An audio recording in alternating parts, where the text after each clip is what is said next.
Today at Wake World Parts, we're going to do a winterization for freezing temperatures. There are two different types of winterizations. There's one for freezing temperatures, which can freeze the water, expand it, and crack your block. That is not covered by insurance, and that is not covered by warranty. That is considered negligence. Anybody owning a boat is required to winterize the boat. Doesn't matter if it's below temp or above temp for freezing. So one of the misconceptions is if I'm below freezing temperatures, I don't have to winterize my boat. It's actually incorrect. Your block is made out of cast iron. And so what happens is the longer the water sits in there, the more corrosion it creates. And a lot of these engines with sensors and other things like that, it can ruin those. So if you've ever done this before and you've waited like a year, maybe a little longer, you'll notice that there's a bunch of orange, brown coming out of the exhaust system. That is your engine breaking down. So when you don't winterize your boat, you're just deteriorating the internals. So you can definitely drain the block. It's super easy. It does not take very long, and it's probably the simplest of the two. The next one is the winterization for freezing temperatures. You could drain the block, but there is still water within the galleys of the engine and the other components that the water travels through. The easiest way to do it is to take antifreeze. I think we're using -100, which is a little overkill. You could do -50, but the value of this isn't that much. So running this is a lot safer than just thinking you're okay, especially if you have a heated storage facility and the power goes out. Once that happens, it doesn't matter. It's going to crack the engine. Water expands as it freezes, and it doesn't care what it's in, it will snap it. And so you want to do it correctly. Normally, you can do it in about 6 gallons. I'm probably going to do it a little bit more simply because I'm by myself. I don't have anybody to help me, so to do that, I have to be able to do this alone. So I'm probably going to burn a couple extra gallons only simply because I don't want to do the steps of 2 people.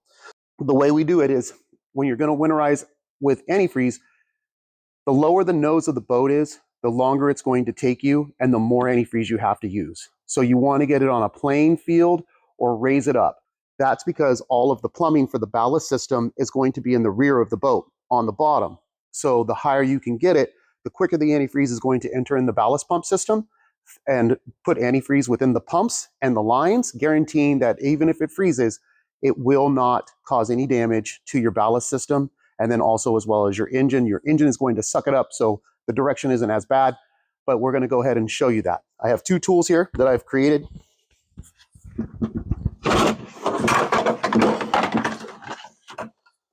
The first one is a hose. I took the original flusher. I basically taped it on here because I want to make sure that this stays with what I built. And this hose is long enough to go underneath the boat and up to the driver's side. This is the easiest way to do this by yourself. What I'm going to do is by the driver's side, once I hit the start button, I'm just going to start pouring antifreeze into the funnel. As fast as I can pour it is as fast as it's going to go into the engine. So what I'm going to do is I'm going to do 2 shots. One's going to be showing you how I do it in the boat, and then I'm going to set the camera up for the exhaust so you can actually see the antifreeze coming out. That's why it's nice to have 2 people, because if someone's back here, they can say, hey, I see the antifreeze. That's what's going to save you the money on gallons of antifreeze. Here we have a 2018 6.2 6000 GDI. So this is the older one with the oil bath system. They now have a conversion kit for this. They no longer sell this. Also, they don't even offer it anymore. It's a completely different system. So the reason why I'm showing you this today is that with a closed-cooled system, with the radiator and all of this, you don't have to drain the entire block because it's already has coolant in it that's maintaining the engine. And when you do fresh water, the whole block will be filled with water. So you'll have draining points. Like this one will have a yellow tag here. It'll also have some hoses hanging down with which will have a yellow tag. You'll remove those, and that's how you would drain the block. There's also one on the front here that has a yellow tag, and you're just removing those yellow tags. If it was not a closed-cooled system, you would have some extra plugs actually on the block here that you would remove in order to drain the block. Sometimes it's a sensor. It really depends on the manufacturer, because sometimes they'll just put a plug. Some people put like a quick pit cock. You just twist it, and that'll drain the block. On the other side, there'll be a sensor, knock sensors. So it really just, there's so many variables. It's your engine, right? But you're looking for those. If you have questions, you can always call, like I always say. But you're looking for these spots either on the block, if it's a open cooled system, you're looking for those to be able to drain everything out of the engine block. And Closed cooled means you only have certain points to drain because the water isn't traveling through the engine. It's only traveling through to cool the coolant and then also to cool the exhaust system, because that's all it really needs. So what we would do is we would drain this first, you get all the water out. Then as we do the antifreeze through the system, as it starts to come through, the only thing coming out is antifreeze. When I do the winterization, I like to take out this wall. And the reason why is because I can see the coolant flowing, right? So when you do this job by yourself, if you have no one to help you, you're not going to be able to see the coolant coming out the back or making sure that it's flowing through the system correctly. So I leave this out. So while I'm at the driver's seat, I can see this and I can watch it and make sure that the antifreeze, sorry, not the coolant, the antifreeze is traveling freely within this system and making its way into the engine and putting the antifreeze into the engine block. So the next thing I want to do is find my pickup. This is my raw water pickup. I'm going to take the system that I built and I'm going to cover it the same way I did. I always want the hose to be facing towards the front of the pickup so that I guarantee that it's picking up the most water, or antifreeze in this case. There's my hose coming from the bottom of the boat, coming up, and I just tuck it right there in the board rack for now.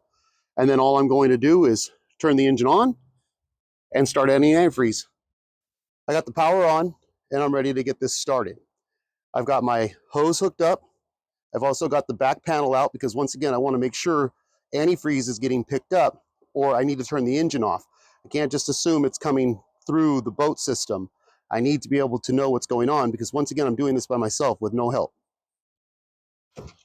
I'm going to set up my antifreeze now. So that way, as I pour it in, I don't get slowed down.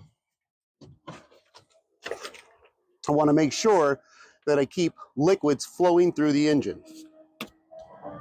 To keep myself from spilling, I'm also going to do this over the side of the boat.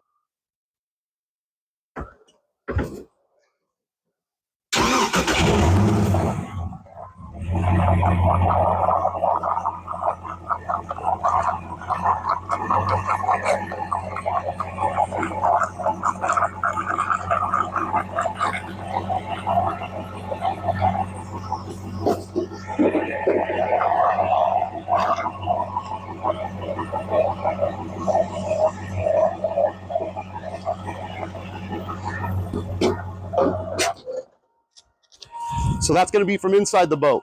And as fast as I can pour it is as fast as it's going through this engine, because you have to remember, it's sucking water. Even if you hook a hose up to this, it's going to be pulling the water pretty quickly.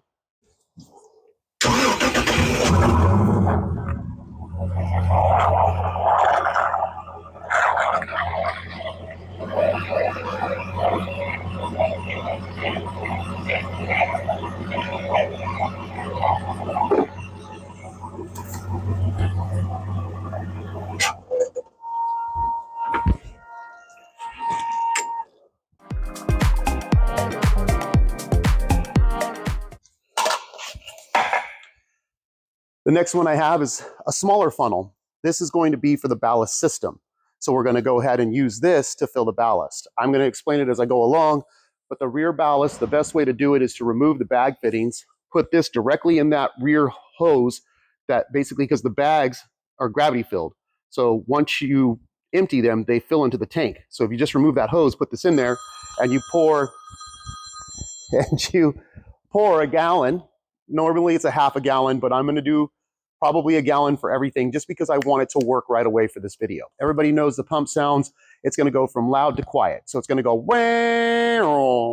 that means it has water in it because there's no vibration. When it's empty, it actually vibrates the housing, which makes it a lot louder. So basically, as you're pouring this in, you'll hear the tone change. When you hear the tone change, that means the antifreeze is running through the system. First, you want to make sure all your ballast is empty.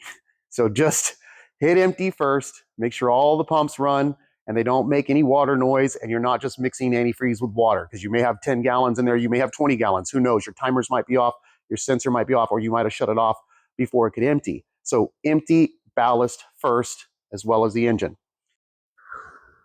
For the tanks I can't get to, you're always going to have these vents on the side. They're overflow vents. On some boats, they're actually an overflow that'll kick it out, and they're actually the empty. Because if you don't have a reversible pump, it can't put the water back out the same way it came in. So what you would do is look for the right hose. You go inside, you just look around, and you'll see the hose, and you'll see where it's going. So let's just say that this is the mid tank. I already did the 2 rear tanks. We're just going to say this is the rear tank. There's 2 of them. We're just going to say rear tank. This is the mid tank. What I'm going to do is I'm going to take this funnel, I'm going to put it in there, and now I'm going to fill this with antifreeze. I'm going to do, once again, about a half a gallon, and then I'm going to run it. Now, the issue with the MasterCraft, just so you know, some of these have check valves or the little, like a check valve, like a little flapper on there, right? So that it doesn't allow the bag to drain. What you're going to have to do, especially with the bow, is you cannot add coolant antifreeze until you start the pump. That is the downfall because it's creating a suction to bring that back in. So what you'd have to do is put this in, hit the start button, and then start pouring the antifreeze. So that's because some of these do have a check valve. And you'd have to look for that in your boat. If you want to bypass it, it's a hose clamp, 8 millimeter or 5/16. You just take it off and you can go directly into the hose itself and bypass that and just make sure you're getting everything directly in it. There are different ways to do it. This is how I do it, and it's very efficient, and I do it really quickly. Now, if you want to take an extra few minutes and you just want to take that hose off, pop it off, put this directly in it, and pour it in without even running the pump, you can do that. Once again, it takes about a half a gallon, but if you're by yourself, you don't want to go back and forth pushing buttons or letting pumps run dry. So I'm going to do a gallon to guarantee that when I hit the button, everything starts to drain antifreeze through it and pulls it through. All right, so now to speed up the process, we disconnected the bags, dumped the bags, and instead of filling it from the vent line out, the easiest and quickest way to get it to the tank is from in here. So now I do have someone helping me. They're going to push the button, and we're basically going to fill it with antifreeze until we can hear the tone change in the ballast pump. Then you know that the ballast pump is sucking the antifreeze and that you have antifreeze within the ballast pump itself. And there we go. Go ahead.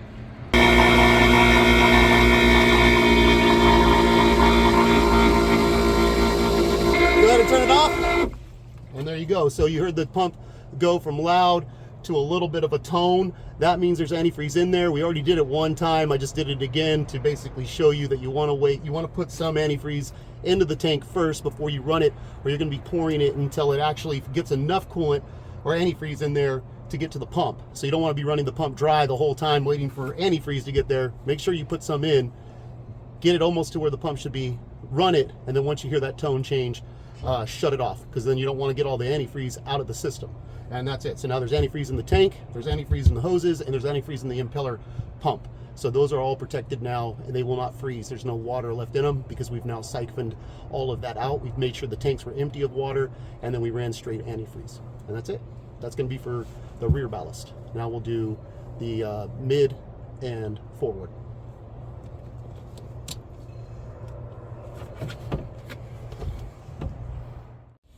Then what you're going to want to do is locate which one is for the vent, for the overflow.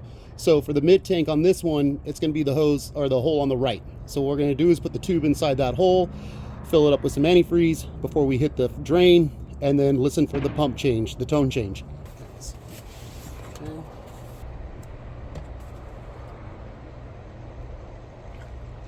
Okay, go ahead and run it. There you go, you heard the change. Okay, go ahead and stop. And there you go, it's that easy. As you can see, like that much the first one, a little bit more, half a gallon, as long as the nose is tilted in the up position. The further down the nose is, the more you're gonna waste. And that's gonna be the same for the front. We're gonna do the front right now, and then that's your winterization.